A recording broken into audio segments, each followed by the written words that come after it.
गांधी साहब, ये जो हम चीजें डिस्कस कर रहे हैं, 3 तलाक का जो कॉन्सेप्ट है इसका गलत इस्तेमाल के एक ही दफा 3 बोल दिया, उसके बाद उलमा का भी इसी बात पे स्टिक करना कि हाँ जी तलाक हो गई है, फिर हलाला का कॉन्सेप्ट, इन सब में औरत की हैसियत क्या है? देखिए, हलाला में जिसकी तहकीर हो रही है वो औरत है, मर्द को तो कोई फर्क नहीं पड़ रहा। दूसरी जानिब वो जिसके पास जा रही है वो एक गैर मर्द जिसके पास उसको 2 दिन के लिए फजूल के कॉन्ट्रैक्ट के लिए भेज दिया गया। कौन से उलमा हैं जो इस चीज को कंडेम नहीं करते, लोगों को नहीं समझाते कि इतने आसान मामले को आपने इतना तहकीर आमेज बना दिया है? इस तरह क्यों हो रहा है? ये कहाँ से आए हैं? बड़े सही अल्फाज आपने इस्तेमाल किए। इसका मतलब यह है कि असल में औरत की इज्जत, औरत की हुर्मत, इसका हमें बिल्कुल एहसास नहीं होता।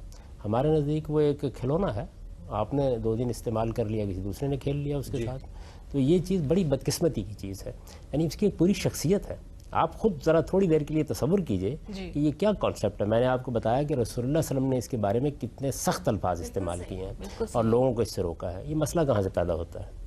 मसला यहाँ से पैदा होता है कि ये मैंने आपको बताया ना कि अल्लाह ताला ने आपको एक रिश्ता निकाह में 3 मरतबा तलाक देने का हक दिया है।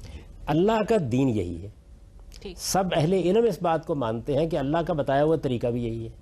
इसको तलाक अहसन कहा जाता है, यानी अल्लाह के बताए हुए तरीके के मुताबिक जो बेहतरीन रास्ता है तलाक देने का वो ये सब मानते हैं। अब एक लीगल सवाल पैदा होता है, कानूनी सवाल पैदा होता है। वो सवाल ये पैदा होता है कि किसी शख्स ने इस तरीके की खिलाफ वर्जी करके, नहीं देखिए तरीका कोई दूसरा नहीं है, तरीका यही है, इसकी खिलाफ वर्जी करके उसने ये कह दिया कि मैं तो वो तीनों के तीनों हक सोख्त कर रहा हूं, एक साथ ही एक ही वक्त में कर रहा हूँ। खिलाफ वर्जी कई सूरतें हो सकती हैं, इसकी गुंजाइश रखी गई है? नहीं, मैं आपसे गुजारिश कर दिया, ये तो मजहब का मसला ही नहीं रहा, कर दिया। अब हमारे ज्यूरिस्ट, हमारे फुकहा है, उन्होंने कहा अब क्या करना है। इसको आप एक और मिसाल से समझें। कानून ये है कि आप गाड़ी चलाने के लिए निकल रहे हैं तो आपका लाइसेंस आपकी जेब में होना चाहिए, यही कानून है ना। इसके बगैर आप गाड़ी नहीं चला सकते। कानून कभी कोई दूसरी बात नहीं बताता। लेकिन अब मसलन इकबाल साहब निकले और इत्तेफाक से लाइसेंस घर भूल गए, हो सकता है ना ऐसा? अच्छा, कांस्टेबल ने इनको रोक लिया, तो कांस्टेबल ने जब रोका और कहा घर में लाइसेंस है, तो यहाँ असल में फिर कानून के बाद मसले पैदा होते हैं। वो 3 रास्ते इख्तियार कर सकता है। ये देखिए बिल्कुल कॉमन सेंस की बात है। वो ये कह सकता है कि जनाबे वाला मैं तो चालान कर रहा हूँ, ये एक्सेप्टेबल ही नहीं, काबिल कबूल नहीं, आपको जुर्माना देना होगा। वो ये कह सकता है कि आप ठीक कह रहे हैं, आप ऐसे कीजिएगा कि मुझे बाद में आके लाइसेंस दिखा दीजिएगा, मैं आपको जाने देता हूँ, कह सकता है ना। और तीसरा ये है कि वो ये भी नहीं कहता और वो ये कहता है कि ठीक है जी, कोई फ़र्क नहीं पड़ता इससे, आपने बता दिया, हमने मान लिया, जाइए, चले जाइए। यानी कई रास्ते इख्तियार किए जा सकते हैं। जिस वक्त आप एक कानून बनाते हैं, कानून की खिलाफ वर्जी हो जाए, तलाक के कानून की खिलाफ वर्जी क्या सूरतें हैं? आदमी ने 3 तलाक 2 तलाक एक वक्त में कह दी, एक महीने के फासले से उसने तलाक देनी शुरू कर दी। ये सब खिलाफ वर्जियाँ हैं, ये कोई तरीके नहीं है तलाक देने के। तलाक देने का तरीका वही था, उसने अय्याम में तलाक दे दी, इससे रोका गया है। इद्दत का लिहाज किए बगैर तलाक दे दी। खातून के यहाँ बच्चे की विलादत मतवक्का थी, उसने तलाक दे दी। ये सब कानून की खिलाफ वर्जी है, जितनी भी है। कानून की कोई खिलाफ वर्जी भी उसने कर दी है, क्या किया जाए? यानी खिलाफ वर्जी कर दी है ना, कानून के मुताबिक तलाक नहीं दी।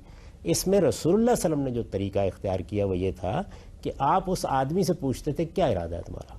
चुनांचे एक बड़ा मशहूर वाक़या है रुकाना बिन अब्द यजीद का कि उसने इसी तरह से कहा, तो रसूलुल्लाह सल्लल्लाहु अलैहि वसल्लम ने जब उसे पूछा कि बताओ खुदा को गवाह करके क्या करना चाहते थे, यानी इंसान बात का, उन्होंने कहा जी नहीं मेरा कोई इरादा नहीं था बिल्कुल भी, मैं तो वहमो गुमान भी नहीं रखता, बस एक आदमी के ऊपर बाज़ औक़ात एक कैफियत पैदा होती है, आपने उसके बयान को तस्लीम कर लिया, सही, और ये कहा कि कोई हर्ज बात नहीं। इसी तरह से हज़रत उमर के बेटे ने कानून तलाक की खिलाफ वर्जी करके तलाक दे दी, अयाम में तलाक दे दी, तो आपने सख्ती के साथ रोका और ये कहा कि अच्छा अब तुम अपना फैसला वापस लो, उसके बाद फिर जब तोहर आएगा फिर देखेंगे, ताकि आदमी को, यानी जब कोई कानून की खिलाफ वर्जी है तो मैंने आपसे अर्ज किया ना कि अब उससे निमटना है। जब आप निमटेंगे उससे तो निमटने के तरीके इख्तियार करेंगे ना, उन तरीकों में क्या चीज़ें मलहूज रखनी चाहिए, इसी को इज्तिहाद कहते हैं। यानी अब एक मसला पेश आ गया, कानून की खिलाफ वर्जी हो गई है, आप उसमें ये मलहूज रखेंगे कि आपका माशरा क्या है, आपके हालात क्या है। एक औरत को अगर इस तरह तलाक दे देंगे आप तो उसके ऊपर गुजरेगी क्या वो अपने वालिदैन के घर जा सकती है?